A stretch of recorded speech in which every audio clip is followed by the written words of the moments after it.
Hello, and welcome to session 38 of the Abomination Vault's campaign diaries. When we left off last session, our party had just cleared the upper temple to Nimbloth of all its nasty little crawly dudes. They hit level 5, so we're now running with a level 5 party, and now they wanted to give this room a proper look over because we'd ended the session before they had gotten a chance to last time. This mostly took the form of religion checks. They do know who Nimbloth is now, so I did give them some advantages to try and push them towards the correct answers, and they did learn a fair amount. Gorgon recognized this as a place of worship to Nimbloth, and he knew a bit about how they worship. They knew the history of how these 7 grooves in the stone represent where apparently Nimbloth has touched or brushed against the living world. I also at this point decided to show them some of the hypothetical artwork of Nimbloth, and all of these discoveries gave them some pretty grand ideas as to what this room might be for. Yeah, but I'm thinking like this. Imagine you're on this slab of rock, okay? And a priest is holding some form of sacrifice. And from that thing in the ceiling, Nimbaloth reaches into our world and grabs them, you know. That's why there are claw masks there, because they grab the sacrifice and either pull them through or do something nasty to them. Yeah, I mean, that's 100% possible. But either way, I don't like it in here. I think we should go. After a long lore-heavy conversation, they headed through the eastern door and entered the Forever Stairs. The walls of this 5-foot wide hallway shimmer and ripple with the faint whirls of pale blue energy. A staircase to the west leads upwards, and one to the east leads downwards, but both the ascending and descending staircases reach small landings. This staircase has a very cool effect that's kind of hard to manage in a VTT, since in a VTT they can kind of travel at will where they want to go, and it prevents that theatre of the mind description of looping staircases. But yeah, essentially it is a staircase that loops. You can travel up or down forever, seeing the same rooms appear in the same places. In Theatre of the Mind, you can obviously explain that they keep going upstairs or downstairs, looping, never finding the top or the bottom, but seeing repeated rooms.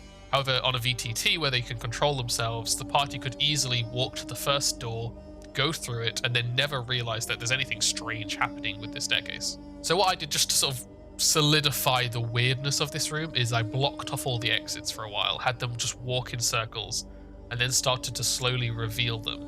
I put my main focus on the northern illusory wall. So the first thing I mentioned is after walking around this corridor so many times, they started to notice something was weird with this northern wall. It was subtle enough at first, it didn't really catch their attention, but after seeing it repeatedly over and over again, something seemed a little off. And eventually this did make them stop and take a closer look. Ornifex and May managed to disbelieve this illusory wall pretty quickly, but the others struggled a lot to get through. I actually feel like I lingered on this way too long. In hindsight, after the first people disbelieved it, I should have just allowed the entire party to move forward, because I ended up wasting a large portion of the session without any progress. May and Ornifex did wait to go into the room, but since Gorgon, Milo, and Spook just could not get through, they tried to brute force it and failed, and eventually they had the idea of maybe seeing if they could access it from a different floor, so they looped around to try and find it, but they ended up obviously coming to the same area because it's this infinite corridor situation, although this was the thing that confirmed that they are in fact looping. Meanwhile, as they headed off, Ornifex did step through the illusionary wall into the room. This room was once a comfortable sitting room, with 2 chairs and a low-end table between them.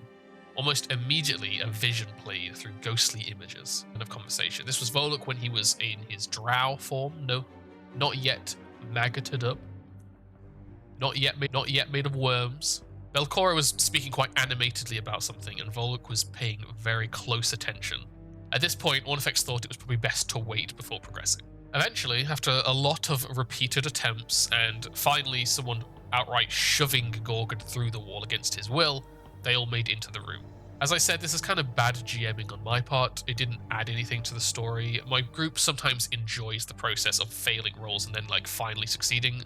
I thought maybe it was going to be one of those situations. It wasn't really. It was just tedious trying to wait for them to roll to get through. I know better for next time. But now that they were all together, they continued into room 2. This room was originally a lounge with 2 plush divans. This vision showed Belcora relaxing and reading the infamous Whispering Reeds tome. The group do have this book, but they haven't taken the time to identify it or read through it yet, so it's not something they have a whole lot of context about. Once they were ready, they moved on again into the third room. A well-set table reveals this to have once been Belcora's private dining room. In this vision, it showed Belcora sat at a table enjoying a well-presented meal with a glass of wine and what seemed to be a cooked human arm. The party hadn't really considered cannibalism as part of Belcora's shtick. Wait, I thought she was a person. Why would she be eating people? Oh. Well, I mean, there's a lot of traditions and ideas about gaining power from the consumption of your fellow man. They're saying she's a cannibal? Well, it might not be that she's a cannibal, it might be that it's part of some ritual or occult practice. Yeah, but you usually don't have a nice glass of wine.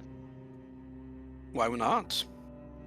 Would we know if it's a practice for Nimble followers to eat humans? Nimbleoth, because of how uncaring she is, does not give any tenets to her followers. So it's nothing religious. It's like a personal thing. She just likes it. Yeah, personal interpretation. Hmm. Like, even if Nimbaloth doesn't care, the follower could. Maybe. Could be all kinds of practices out there dedicated to her, even though she doesn't give a, And then they entered the fourth room. Belcora's bedroom features a large bed along the west wall, and a stone archway to the north. So there were two things of note in this room. Firstly, the illusion. This one consisted of Belcora stepping through a stone archway via some kind of magical portal, with a cruel smile and blood soaked into her hands. But there was also a very dangerous looking wisp creature. I was, as I think everybody is, pre-warned about how dangerous this encounter is. It has a 30 AC, a plus 20 to hit, and it's a level 8 creature on a floor designed for level 4 adventurers. So I knew, especially after how the party have been reacting to these solo encounters recently, that I did not want this to be a fight. So I thought it maybe was a good opportunity to show some of the connectivity of this and the floors below. But I'm not really very happy with how this scene played out on my end. I think I just didn't really click with this NPC. I knew what I didn't want out of this scene, the fight, but I didn't really consider what the alternative should be with enough thought. So I personally think this encounter came across quite poorly in the end. The hell's that? You shouldn't be here. Who said that? May I ask why? You're supposed to be dead. Well, I'm sorry for inconveniencing you, sir, ma'am. I'm not quite sure. Where is Voluk? I'm gonna close this door and just have a quick talk with my fellow. That never works, dude. Just go in. I just love it as my go-to move.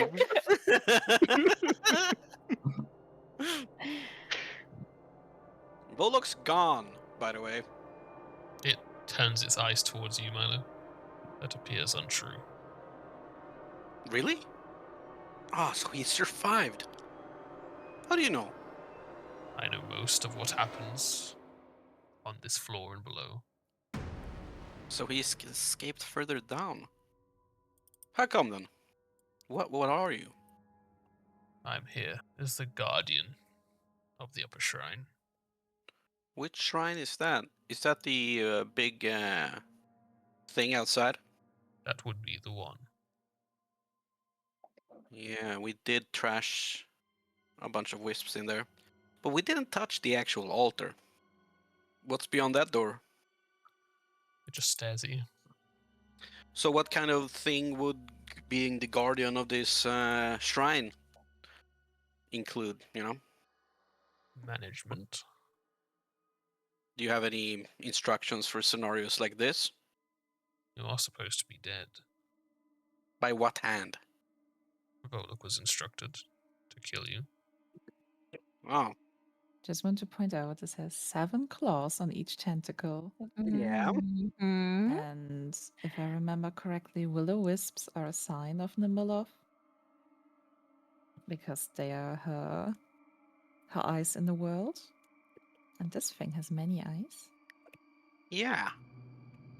I do believe there's a pretty strong connection. Maybe a direct servant?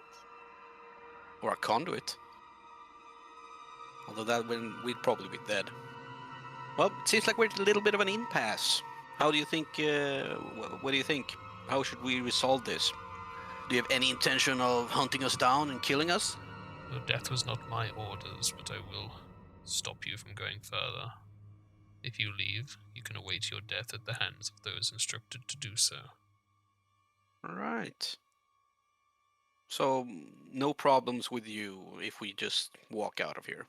And with here, I presume you mean this chamber Yes, and the shrine outside? the shrine will recover. Yeah. Or you could die now, if you prefer. What do you guys think? Do we want to die now or later? Like that sounds preferable. My intent was obviously just to give them something to think about, but I don't think it landed that way. I think if I had the chance to redo this encounter, I would make this creature very erratic and speak in ethereal, mind-breaking riddles. Because as it stands, this was all rather forgettable. So next they followed the stairway back around to the south and entered the pavilion. They had of course already been here when they killed Jor, but at least now they knew how it was all connected. Do you think he was living here then this whole time? He must have been, right? I doubt he was hanging out up there with that thing. Joel? Yeah. Yeah, doubt it. Could be working together, I guess. But who knows? They checked the eastern door and found that it was a staircase back up to the library, but by checking this stairwell, they did finally, after tens of sessions, find the last clue from the ghost of Otari. It read, "Gauntlight is a weapon, built to raise Absalom. It must be brought down." And then it fled into the southern tunnel. The party began to give chase, as they seem to have done every single time they encountered this ghost. However, rather than climbing the short 10-foot down, Milo decided to go back up to the staircase and loop the full way around, hoping to come out through the northern tunnel. Okay, I think it's quite important to mention that this was absolutely an above-table decision, because the player was trying to prove that the dungeon connected like he was saying it was. It was a choice made without considering the dangers of dungeon crawling, and honestly, it felt kind of nice to slap him on the wrist with an ambush. Normally, I'm not an adversarial GM. I'm very much on my player's side in all things, but having him walk into a pre-planned ambush on his own because he was trying to prove a petty point did put a smile on my face. Anyway, obviously a battle broke out. Since the rest of the party were kind of nearby by this point, they did hear him scream and began to run and join in the fight.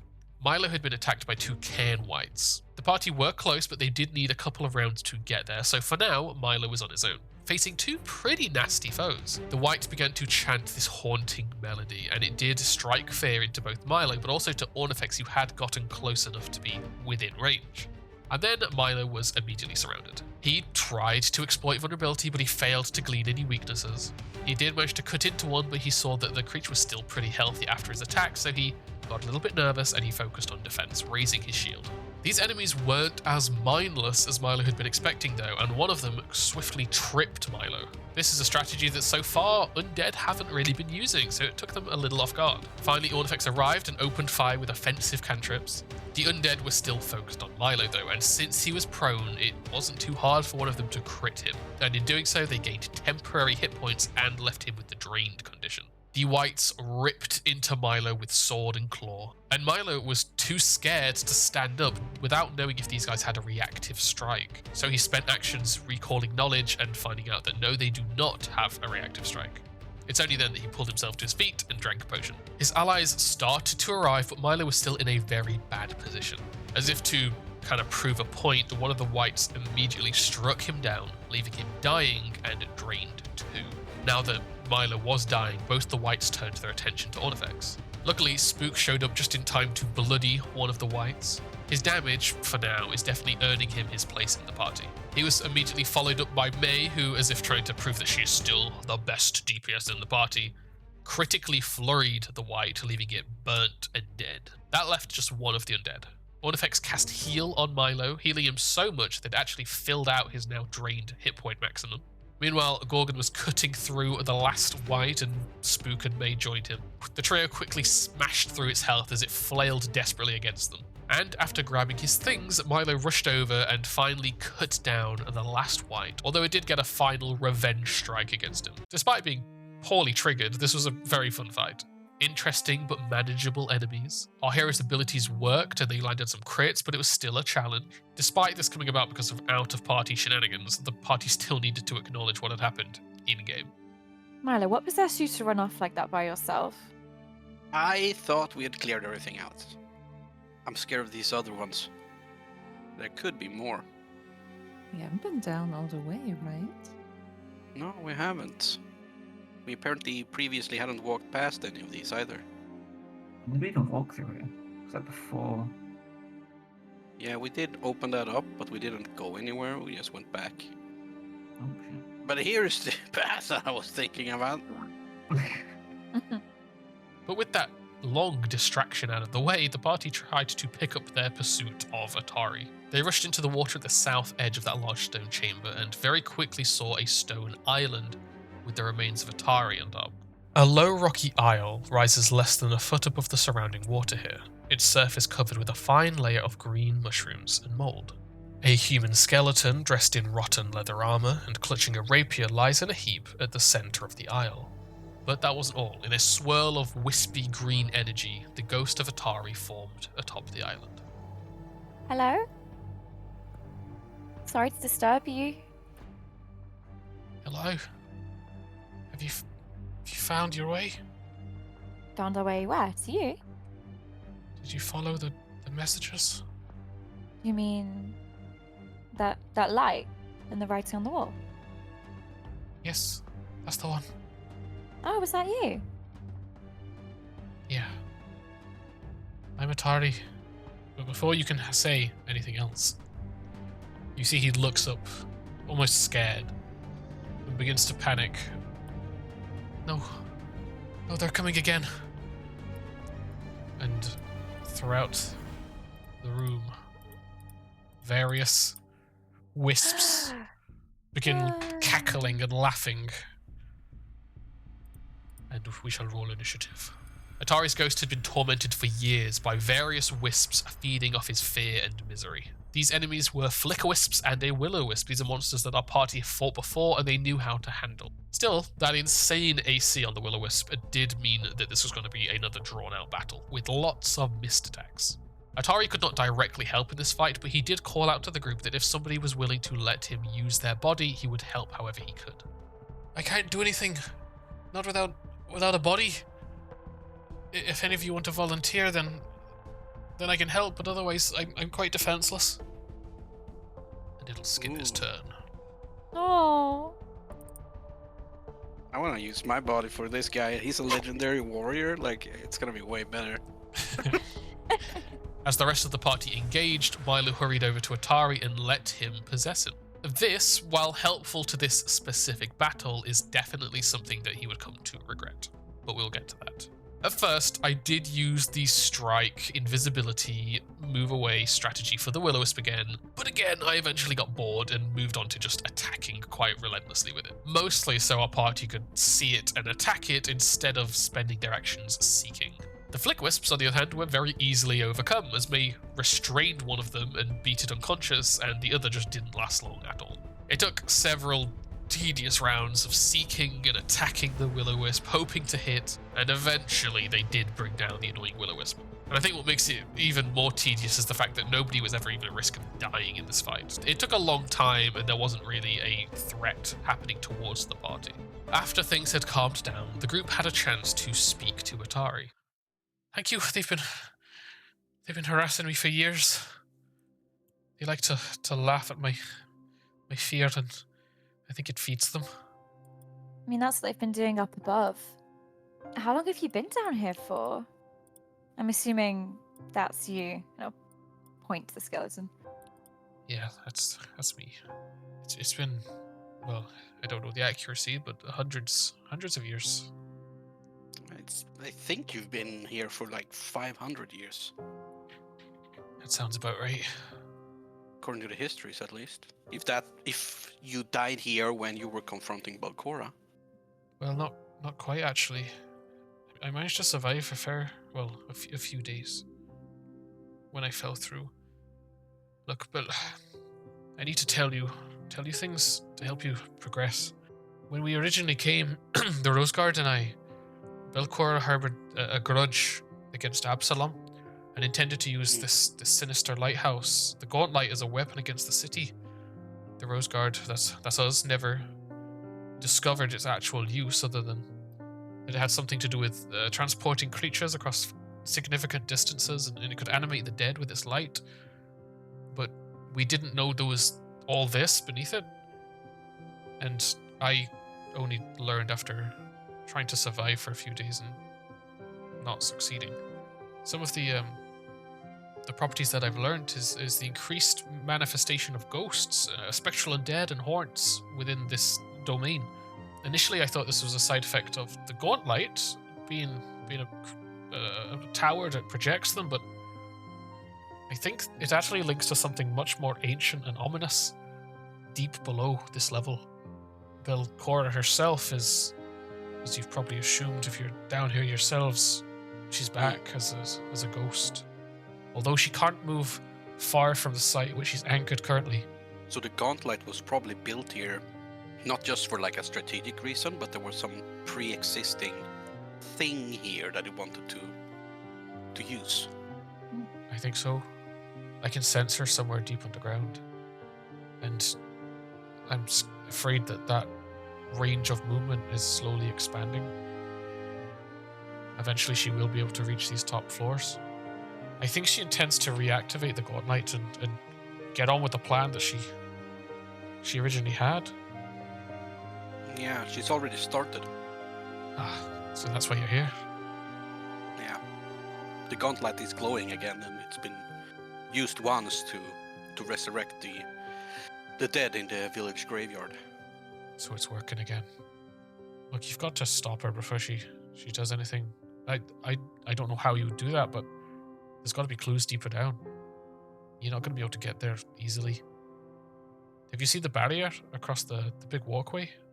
A big glowing blue thing. Yeah, it's a barrier. It's going to block you from progressing any deeper. But it's powered by the souls of Belcora's defeated enemies. But I think I know how to take it down. Since it's powered by people she's beat, then surely the energy of the people who've beat her can bring it down. Each of the Rose Guard, each of us, all had a unique accessory, I guess. Something we put a lot of effort into attaining, and it kind of symbolized who we were. I think you need to find those 4 relics, and hopefully if you take the 4 icons of the Rose Guard and place them onto the altar, that one in the weird empty temple, it might be able to disrupt the energies and bring it down. You can find mine on my body, my thieves' tools. They're the closest thing I had to an icon. But for the others, there'll be 3 that you want. So we had a wizard, Zarmov Dian, his spellbook, you need to find that. I think he called it Thresholds of Truth. Vol Rajani, he had a sword that he tread with a lot of care, if you can find that. And lastly, Asefna Menhemes, she should have had some kind of magical brooch. Aside from my thieves' tools, I don't know where these other items will be. But they didn't die in the Gauntlet, so I don't think they'll be here. I actually don't know what happened to them. I just know that we beat her. Didn't the remnants of those people have found the city or town? What town? Well, there's a town here now called Otari. Maybe. Yeah. They must have named it after you. Yeah. Oh, You're a hero in legend. you see, he looks like a little watery-eyed. Aw. I see. It's real nice of them. Yeah, but you did it. It was good for everyone. And we're here to, do it again. Continue the cycle. But I think I remember that being the case. I think I remember Otari being founded by survivors of that clash. Well, I mean, Rajani is one of the current families in Atari, is it not? Yeah, exactly. And if the Give me if I'm wrong, That's but it. we've already found a special family heirloom sword. Right! The one the blacksmith is on about. They're descendants of the Rose Guard. Yeah. They spent a bit longer telling Otari about the town and what had happened to the Rose Guard, and then, with a new goal in mind, they returned to their home. But before that, Milo did need to roll against the disease, Filth Fever. He ended up critically failing this save and going straight to stage 2, which made him permanently sickened. I understand the thought process behind this, but this disease is not a nice thank you for someone being willing to let Otari use their body. In fact, it's a really nasty disease that is really hard to remove at this level. I actually did know ahead of time how bad this is because I've seen a fair few posts on Reddit about this specific disease and this even specific situation of Otari giving it to someone, where people have lost characters over this. And I very much debated taking it out completely. However, I kind of want to run the adventure as most people would run it to get an authentic experience for you guys. And as other GMs would probably keep this in, not really knowing that it's a terrible idea to have it there, I left it in as well. We will have to wait and see how this resolves, but I'm not super hopeful about Milo's chances, to be honest. When they did get back to Otari, they did discuss their progress and their next steps. Well, that was good. It's starting to feel a little bit too much like I'm getting used to almost dying, because I'm not even upset. And I was very close to death. Again. That one was kind of like on you though. Yeah, I'm gonna hold your hand from now on. Hey, we had gone everywhere except just right there. Like, I thought everything was clear. I guess it's becoming a bit too comfortable, but that kind of ease you have, I suppose that's because you trust us now, right? You know, we'll have your back. Well, yeah. If I was down there alone, I wouldn't be doing anything like that. But at the same time, it's just like, it's not that jarring coming back to consciousness from a healing spell anymore, you know? I've done it so many times now that when I just wake up, I was fighting, then everything went black, and then I wake up, it's just like, oh, okay. Something almost killed me, you know? It's just business as usual now. I mean, I'm glad you're more comfortable with it, but just, you know, don't take stupid risks. Yeah. AKA, don't do that again. Yeah, Or else I'm going to tell your mum. That's not very nice. But I do feel like shit still. Yeah, I think you need to go and rest. Maybe someone from the library needs to help you. See, Or, I don't know, Ornifex, can you do anything? It's kind of out of my range of understanding. Before ending the session, Ornifex did use Cleanse Affliction on Milo, reducing it to stage 1, but in only an hour, it returned to stage 2. This disease was going to be a lot harder to remove than they are used to. But that was a problem for next time, and we ended the session here, with a clear plan in mind. I feel like I made some mistakes when I was GMing this session, but that's okay. The players still had fun, and while there is a lot of pressure on us as GMs, it's okay to make mistakes. We can't be at our best every time we GM. And while I try and keep these campaign diaries focused on the best bits of roleplay, the best encounters, or how I would change encounters when I need to, I felt that this time it was important for you to see where I had messed up, and the things I was personally unhappy with. So that hopefully, we can learn from them together, and you'll be able to improve on the things where I let myself down a little bit. Next session, our heroes will be hunting down the relics of the Rose Guard, so look forward to that one. But that is it for today. If you liked this video, then please like and subscribe and comment, as your support is very much appreciated and really the only way to help grow this channel and get better and more content out of it. But that is it for now. I'll see you soon. Bye-bye.